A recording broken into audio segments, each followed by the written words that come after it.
Simula bata pa lang ako, sinasabi na nilang titibo-tibo ako. Ano ngayon? Masaya naman ako. Ang mga araw na puno ng laro, puno ng kalukuhan, at hindi matitinag na pagkatao. Wala akong pakialam kung anong sinasabi ng iba. Basta ako lang.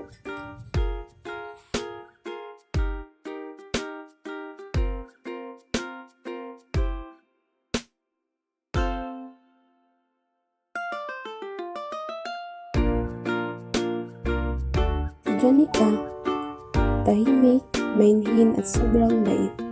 Hindi mo akalaing magugustuhan ko siya. Pero yun nga, siguro ang magic niya. Hindi niya kailangan magsalita para maramdaman mong mahalaga ka. May mga araw na simple lang, pero sobrang saya. Sabay kami laging nag-aaral, kunwari seryoso, pero palihim na nagtatawanan. Naglalaro kami ng frisbee sa field.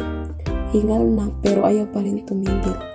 Naglalakad ng magkahawak kamay, kahit ramdam namin nakatingin ang mga tao. At sabay na tumatawa sa mga reels na sobrang corny, pero tawang-tawa pa rin kami.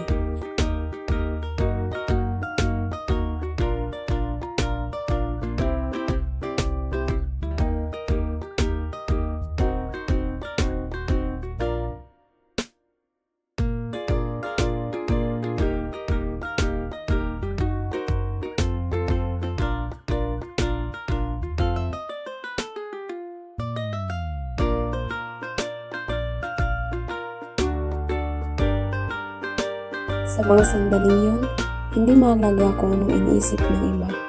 Ang mahalaga, totoo kami sa isa't isa. At masaya kami.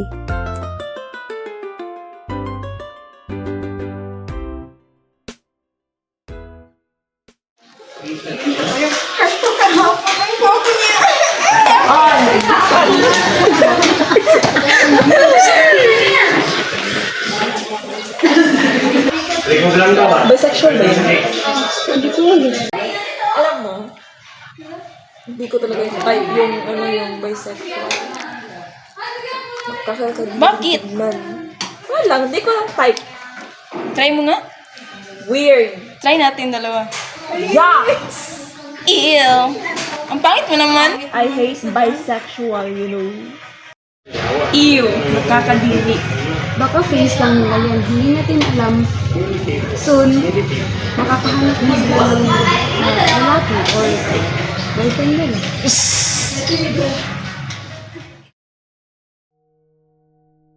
Babe, this past few days, parang nag-iba na yung nararamdaman ko. Parang hindi na ikaw yung gusto ko. Sa totoo lang, minsan gusto ko na din dumistansya, magpakalayo-layo. Lalo pag maraming nanghusga sa atin, parang nadadown ako. Nasasaktan ako hindi lang para sa sarili ko, kundi para din sa'yo. Ayokong hinuhusgahan ka dahil ayokong nasasaktan ka. Salamat sa pagmamahal at pag-aaruga. Salamat sa 2 taong na pagsasama natin. Maybe we were just helping each other in figuring ourselves out. Aminin ko, hindi madali. May mga araw na mga matang mapangusga, ang mga kwento ng mga kaklase, para bang sinusubukang pabagsakin. Parang gusto mong isigaw, pero hindi mo magawa. Ang sakit, pero hindi ko pinahalata. Minsan, parang hindi ko nakilala ang sarili ko.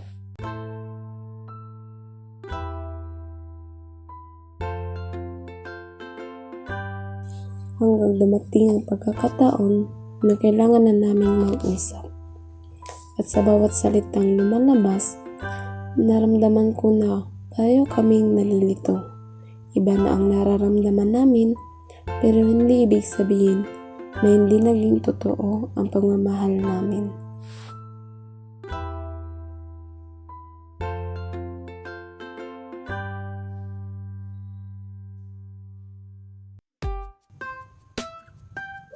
At sa mga buwan na lumipas, nagtagpo kami ni Alex. Pareho kaming nagbago. Pareho kaming masaya sa mga bagong buhay namin. Siguro nga, kailangan mong magmahal sa paraang akala mong tama para matutunan mong kilalanin ang sarili mo. At sa huli, okay lang magbago.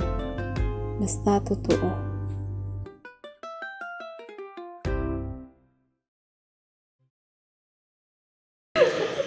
Katabang niya, Janice.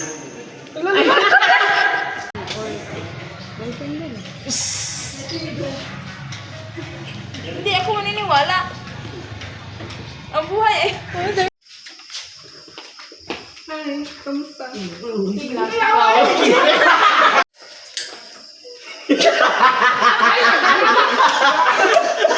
Go. Bye. Ingat. Bye.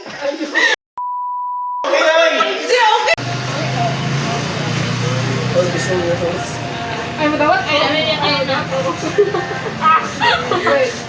Yeah. Wala ba? Sa story mo for example lang hawa po. Awa dapot. Sa story mo for example lang. Tanaw sa sayang mata, yun di man ang mao.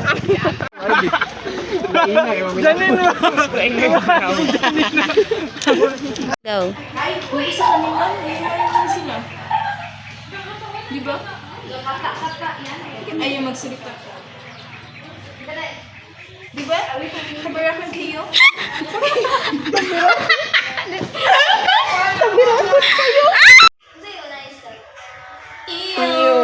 Nakakadiri. Madiri nga. Sobrang pangit. I hate bisexual, you know. Bro. Babe, these past few days, parang nag-iba na yung nararamdaman ko. Parang hindi na ikaw yung gusto ko.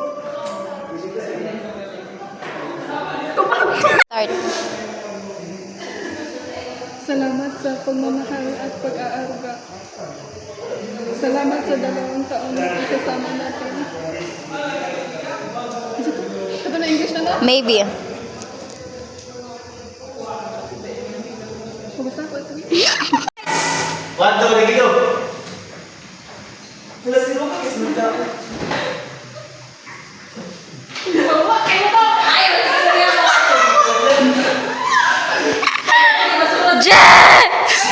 Okay, cut.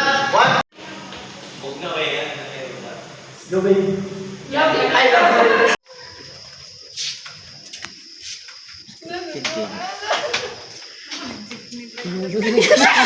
Hasti ka ba din? Start. Hi, kamusta? Okay lang.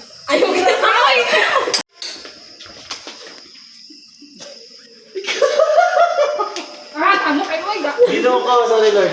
Sige na. Naupay kayo. Go.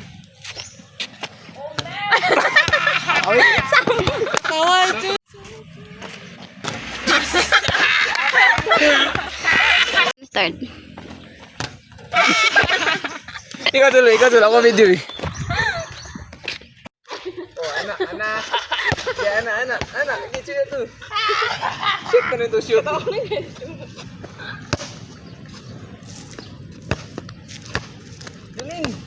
Go naman. Oh, go na. Ayo terus, wala. Bali, bukan. Binsay, pud. Wala, hindi na kahit sa. Patakara dagit sa din. Patakara dagit sa ba na may clip nga na shoot gid. Sige. Talikod ako. Ano na dali mo? Yeah. Tapi sa balik sa ko.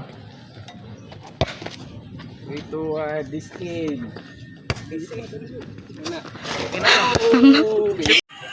Ay, pagliok guys.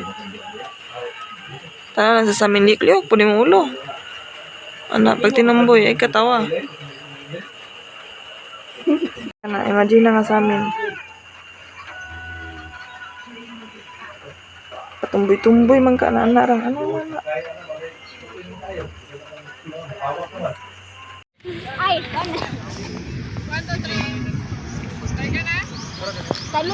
Hawa dira taloy bilap. Ha? Bye kayo. Kisa day tumboy sa ila.